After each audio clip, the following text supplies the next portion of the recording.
जय हिंद साथियों, जैसे कि आप सभी जानते हैं बिहार एसएससी इंटर लेवल की जो परीक्षा है वो अब सीबीटी मोड में लिया जाएगा।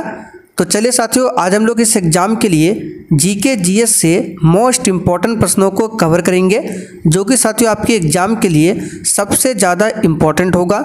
तो साथियों आप लोग सेशन को बिना स्किप किए लास्ट तक पूरा ध्यानपूर्वक देखिएगा। तो साथियों आज का पहला क्वेश्चन देखिए, चंपारण सत्याग्रह का आरंभ कब हुआ था। साथियों बहुत ही सिंपल क्वेश्चन है, लेकिन यकीन मानिए बिहार के एग्जाम में ये प्रश्न कई बार पूछा जा चुका है। तो ये प्रश्न आपके एग्जाम के लिए वेरी इंपॉर्टेंट होगा। इस प्रश्न से संबंधित जितने भी एक्स्ट्रा फैक्ट बनेंगे आपको पूरा ध्यान रखना है। तो यहाँ पर देखिए, चंपारण सत्याग्रह की बात करें, ये आरंभ हुआ था 1917 में। ठीक है, महात्मा गांधी जी के द्वारा चंपारण में चंपारण सत्याग्रह को किया गया था, और यह महात्मा गांधी का भारत में पहला सत्याग्रह था, चंपारण सत्याग्रह।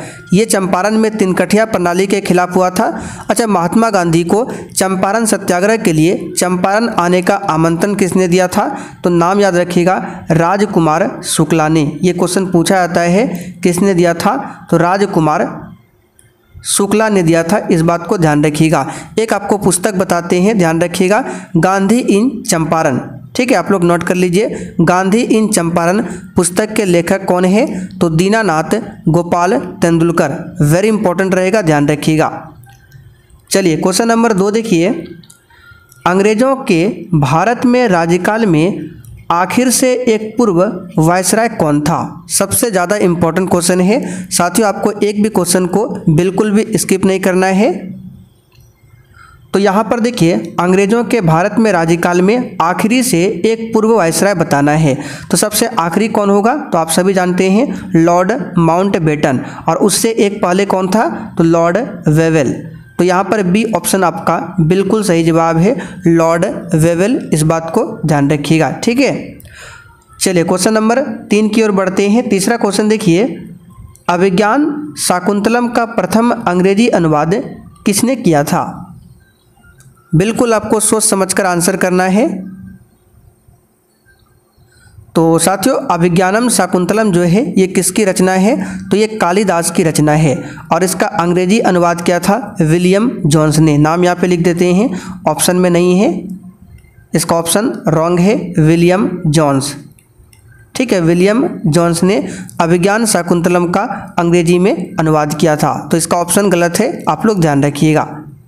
चलिए क्वेश्चन नंबर 4 देखिए, अंग्रेजों ने बहादुर शाह द्वितीय को देश से निकालकर कहाँ पर भेज दिया था? तो साथियों आपको याद होगा 1857 की क्रांति। ठीक है, जो कि लॉर्ड कैनिंग के समय में हुआ था। तो हुआ क्या था, 1857 की क्रांति के पश्चात क्या हुआ था? तो 1857 की क्रांति के उपरांत जो बहादुर शाह द्वितीय है, जिसको बहादुर शाह जफर भी बोला जाता है, जो कि मुगल वंश का अंतिम शासक था, इसको अंग्रेजों ने रंगून भेज दिया था, और रंगून में ही इसकी मृत्यु हो जाती है। तो यहाँ पर ए वाला ऑप्शन आपका सही जवाब है। साथियों यहाँ से क्वेश्चन आपको और ध्यान रखना है, अगर आपसे पूछे कि बताइए श्रीलंका देश की सबसे लंबी नदी कौन सी है? तो महावेली गंगा। अगला क्वेश्चन देखिए, गुरु नानक का जन्म कहाँ पर हुआ था? वेरी इंपॉर्टेंट क्वेश्चन रहेगा आपके एग्जाम के लिए। चलिए बताइए, गुरु नानक का जन्म, सिख धर्म के प्रथम गुरु थे गुरु नानक देव। तो साथियों इनका जन्म होता है 1469 में। कब? 1469 में। कहाँ पर होता है? तो तलवंडी में। ठीक है, तलवंडी कहाँ पर पड़ता है? तो ननकाना साहिब, जो कि वर्तमान में पाकिस्तान में है। तो 1469 में इनका जन्म होता है, इस बात को ध्यान रखिएगा। अगला क्वेश्चन देखिए, छठा नंबर है, गोवा से पूर्व पुर्तगालियों की भारत में कौन सी राजधानी थी? तो गोवा से पहले पुर्तगालियों की भारत में राजधानी कौन सी थी?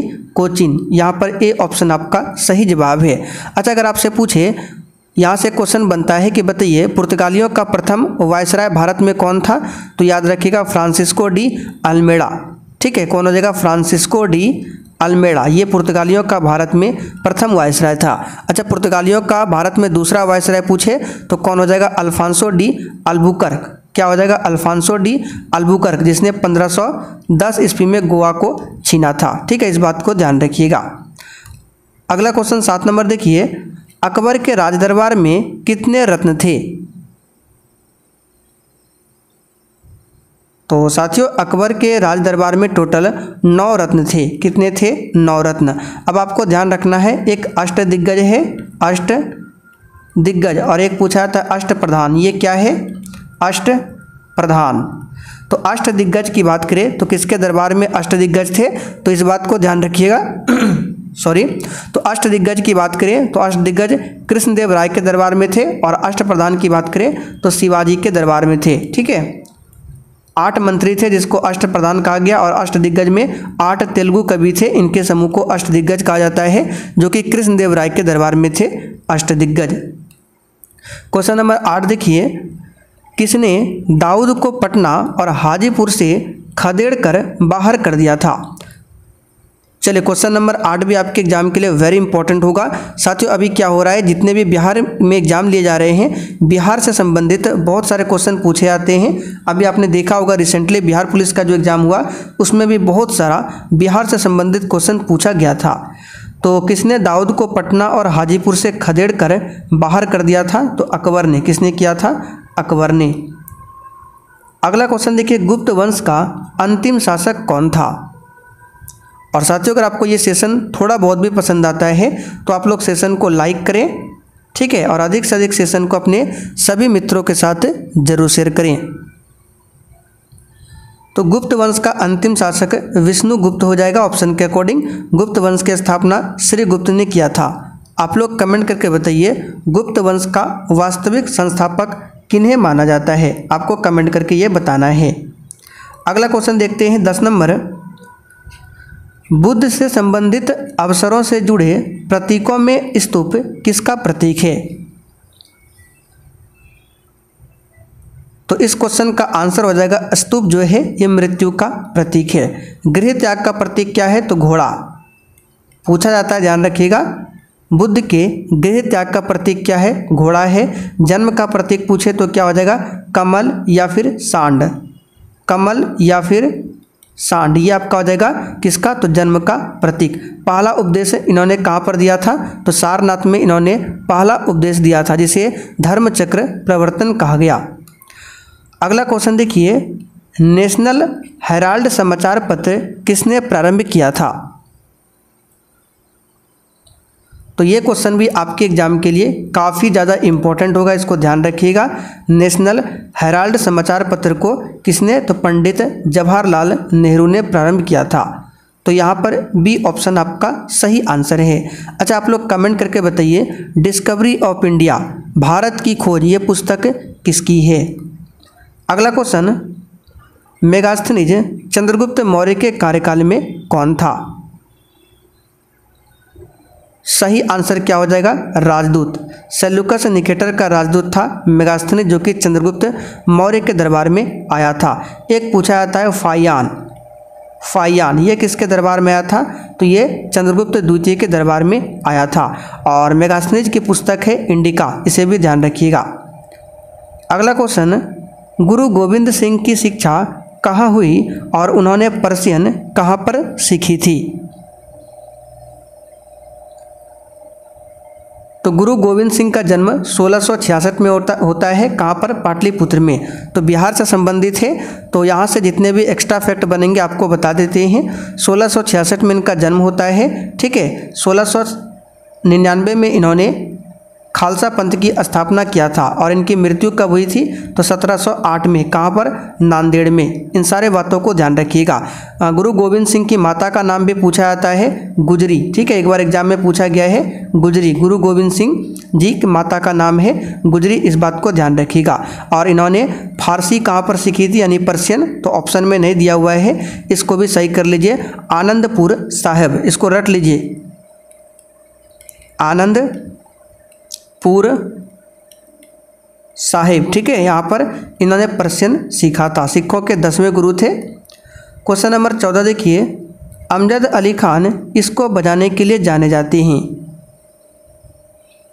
सही आंसर हो जाएगा सरोद को बजाने के लिए जाने जाते हैं। अगला क्वेश्चन, अबाकस की खोज किस दौरान हुई थी? बिल्कुल टॉप लेवल का क्वेश्चन है, चलिए बताइए। तो साथियों अबाकस की खोज जो है ये कब हुई थी?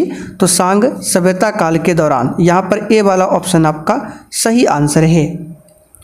अगला क्वेश्चन देखिए, 18वीं शताब्दी में किस देश ने जर्मनी पर शासन किया था? वर्ल्ड हिस्ट्री का क्वेश्चन है। चलिए इंपॉर्टेंट क्वेश्चन रहेगा, बताइए। तो जर्मनी पर शासन किया था किसने? फ्रांस ने। फ्रांस देश की राजधानी कहाँ पर है? पेरिस में है। अच्छा, फ्रांस की राज्य क्रांति कब हुई थी? तो 1789 में फ्रांस की राज्य क्रांति हुई थी। अगला क्वेश्चन 17 नंबर, भारत के दोनों लोकसभा और राज्यसभा कोरम के लिए कुल सदस्य का कौन सा अंश आवश्यक है? यानी लोकसभा और राज्यसभा में जो कोरम है बैठक के लिए आपको बताना है कितने सदस्यों की आवश्यकता पड़ती है? तो 1/10। यहाँ पर बी ऑप्शन आपका बिल्कुल राइट आंसर है। अगला क्वेश्चन देखिए, साप्ताहिक चार्ली हेब्डो कहाँ से प्रकाशित किया जाता था? वेरी वेरी इंपॉर्टेंट क्वेश्चन है। चलिए बताइए इसका आंसर क्या होगा? तो साप्ताहिक चार्ली हेब्डो जो है ये कहाँ से? तो फ्रांस पेरिस से इसका प्रकाशन होता था। कहाँ से? फ्रांस पेरिस से। अगला क्वेश्चन, H1N1 इसके द्वारा होता है? तो एक है H1N1 और एक है H5N1। ठीक है, H5N1 क्या है? तो बर्ड फ्लू है, बर्ड फ्लू इसके कारण होता है। और H1N1 क्या है? तो ये स्वाइन फ्लू है। और दोनों क्या है? वायरस यानी कि विषाणु है। तो यहाँ पर ए वाला ऑप्शन आपका राइट आंसर है। अगला क्वेश्चन देखिए, यहाँ एक प्रसिद्ध साहित्यिक समारोह प्रतिवर्ष आयोजित किया जाता है। तो कहाँ पर एक प्रसिद्ध साहित्यिक समारोह है जो कि प्रतिवर्ष आयोजित होता है? तो याद रखिएगा जयपुर में। अगला क्वेश्चन, उत्तर प्रदेश का राजकीय फूल क्या है? तो बिहार का राजकीय फूल पूछे क्या हो जाएगा? गेंदा। आपको बिहार का ध्यान रखना है, बिहार का गेंदा हो जाएगा। बिहार का राजकीय पशु पूछे तो गौर हो जाएगा, जो कि बिहार पुलिस के एग्जाम में पूछा गया था। गौर यानी कि बैल, ये बिहार का राजकीय पशु है। बिहार का राजकीय वृक्ष पीपल हो जाएगा। ठीक, तो उत्तर प्रदेश का राजकीय फूल आपका पलाश होगा। अगला क्वेश्चन, वाल्मीकि राष्ट्रीय उद्यान कहाँ पर है? आंसर है बिहार के पश्चिमी चंपारण में वाल्मीकि राष्ट्रीय उद्यान है। अच्छा, बिहार का पहला रामसर स्थल कौन सा है? रामसर साइट कौन सा है? तो कांवर झील, जो कि बेगूसराय में है, बिहार का पहला रामसर स्थल है। बिहार का दूसरा रामसर स्थल नागीनट्टी हो जाएगा। ठीक है, पक्षी अभ्यारण्य। आगे देखिए, भारत में प्रथम ऊनी कपड़ों की मिल कहाँ पर खोली गई थी? सूती कपड़ों की मिल नहीं है, ये ऊनी कपड़ों की मिल है। तो इसका आंसर हो जाएगा आपका कहाँ पर? कानपुर में। कहाँ पर? कानपुर में 1876 में। अगला क्वेश्चन, प्राकृतिक रेशम की कितनी मुख्य किस्में हैं? तो साथियों प्राकृतिक रेशम की टोटल 4 मुख्य किस्में हैं। कितने? 4। अगला क्वेश्चन देखिए, जालियांवाला बाग कहाँ पर स्थित है? तो साथियों जालियांवाला बाग हत्याकांड की घटना कब होती है? डेट सहित आपको याद रखना है। 13 अप्रैल कब होती है? 13 अप्रैल 1919 को। किस दिन हुआ था? तो वैसाखी के दिन हुआ था। कहाँ पर?